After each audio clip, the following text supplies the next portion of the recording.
ఇదిగోండి పల్లీలను ఈ విధంగా వేపేసుకొని ఒక ప్లేట్లో వేసుకొని ఆరబెట్టాలి. అవిసె గింజలు ఇప్పుడు వేసుకోవాలి, ఇవి కూడా వేసుకోవాలి.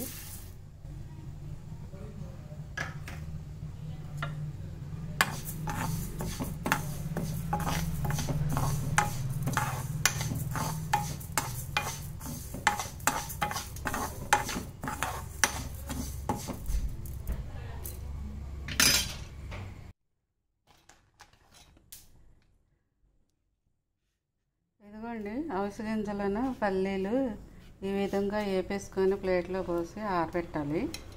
ఇప్పుడు ఎండుమిర్చి ఒక 10 తీసుకొని అది కళాయిలో వేయాలి.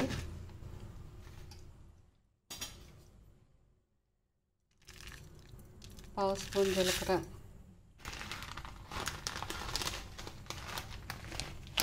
కొంచెం ధనియాలు,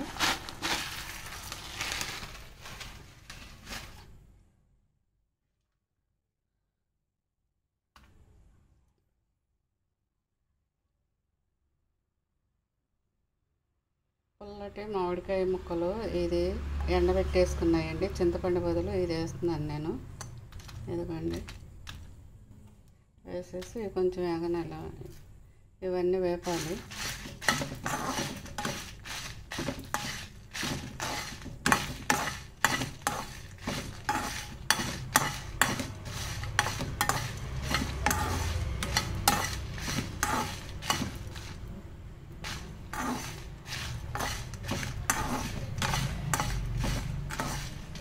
ఇష్టమైన వారు చింతపండు వేసుకోవచ్చు.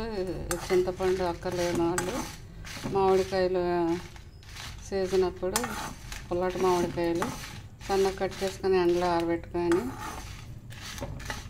అది సంవత్సరానికి సరిపడా నిల్వ పెట్టేసుకొని పప్పుల్లో కానీ ఇలాగ కారపళ్ళలో కానీ యూస్ చేసుకోవచ్చండి.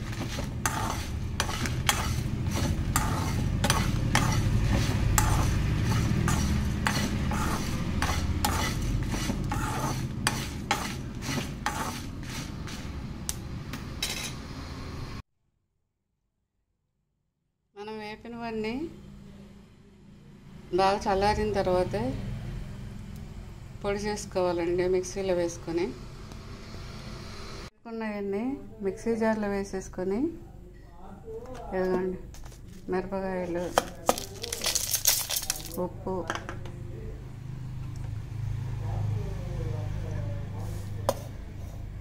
ఇవి అవిసె గింజలు,